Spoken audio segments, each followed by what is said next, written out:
Hi guys, welcome back to my channel. My name is Luqman Zakaria dan untuk video kali ni kita nak bercakap tentang Disney Plus Hotstar.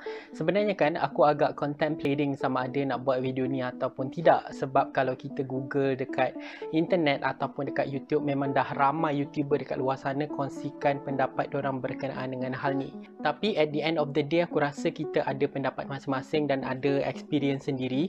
Jadi aku nak share pengalaman aku menggunakan Disney Plus Hotstar selama 3 minggu dengan korang semua. So without further ado, let's get started. So seperti yang kita semua tahu, Disney Plus Hotstar masuk Malaysia 1 Jun 2021 hari tu. Jadi dah kira nak dekat sebulan jugalah diorang masuk Malaysia. Masuk je 1 hari bulan Jun 2021 aku dah terus register ataupun daftar lah sebagai ahli untuk tengok cerita dekat sini.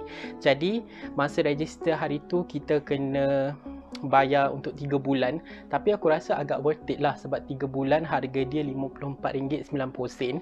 Kalau kita bahagikan kepada 3, maksudnya 1 bulan kita cuma bayar RM18.30. Kalau kita tengok daripada segi harga, of course dia agak macam murah kan. Kalau kita nak bandingkan dengan Netflix ada satu package yang berharga RM17 sebulan yang aku memang pakai juga.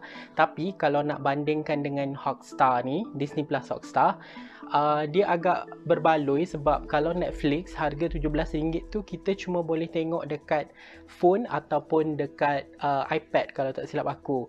Dan untuk Disney Plus Hotstar ni kita boleh tengok dekat phone dan juga dekat web browser di laptop kita. So kat situ dah macam plus lah untuk Disney Plus Hotstar.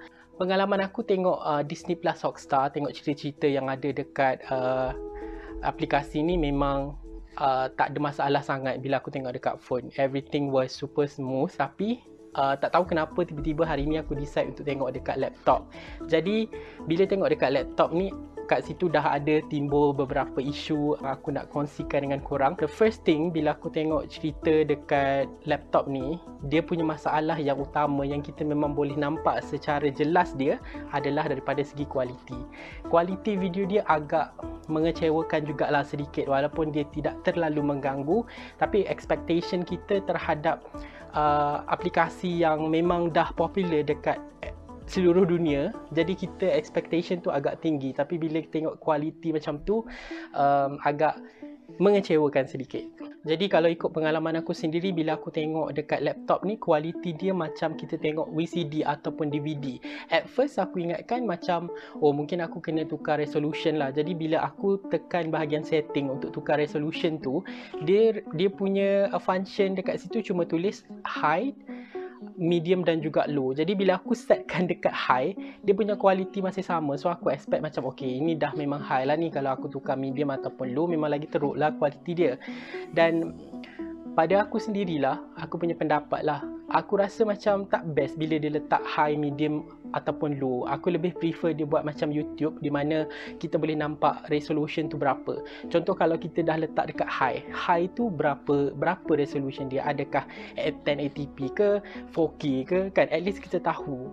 So tadi kita bercakap tentang kualiti video. Sekarang ni ada satu lagi benda yang aku nak kongsikan dengan korang. Aku kalau tengok movie ataupun TV series, aku akan letakkan subtitle. Contoh kalau aku tengok cerita English, aku akan letakkan English subtitle juga. Tapi untuk movie yang aku tengok tadi, dia tak ada subtitle English. So aku tak ada nak komplain sangat, tapi aku cuba guna subtitle dalam bahasa Melayu.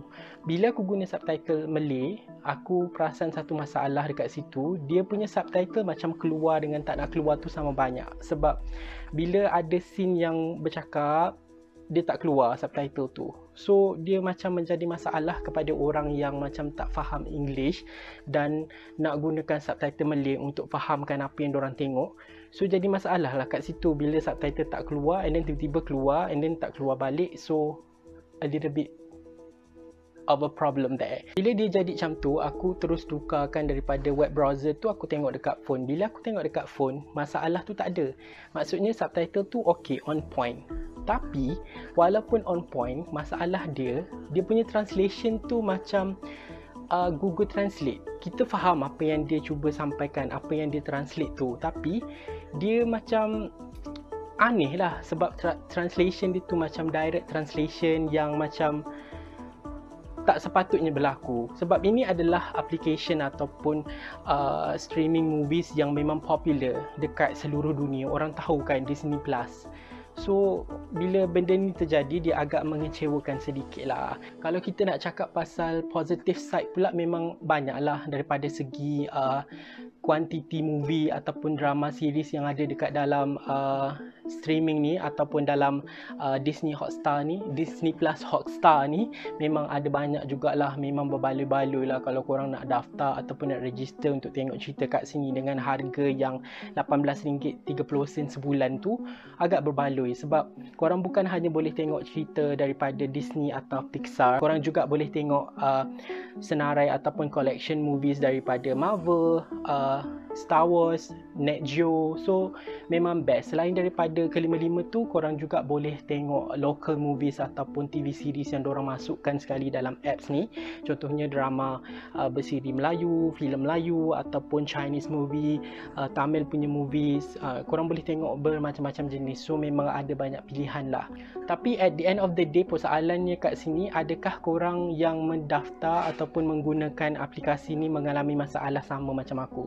Daripada segi kualiti video ataupun daripada segi subtitles, korang boleh share dekat bahagian komen. Aku nak tahu juga sama ada aku seorang je ke yang hadap benda ni ataupun orang lain pun sama juga ada masalah yang sama. Kalau korang tak mengalami masalah yang sama, mungkin ada problem-problem lain korang kena hadap, korang boleh share juga supaya kita ada variety of comments. Kita share benda ni bukan nak macam condemn ke apa, kita just nak bagi tahu dorang yang actually apps ni ada masalah daripada segi tu. So bila dorang tengok, maybe in future dorang boleh improve benda ni supaya kita pun boleh tengok cerita dekat dalam Disney Plus Hotstar tanpa masalah. Faham tak? So benda ni bukan hanya untuk condemn tapi untuk improvement juga. Jadi sampai di sini saja aku rasa video berkenaan dengan Disney Plus Hotstar. Kalau korang ada cadangan untuk video akan datang, korang pun boleh komen juga di bahagian bawah supaya kita ada lebih banyak konten dekat channel ni.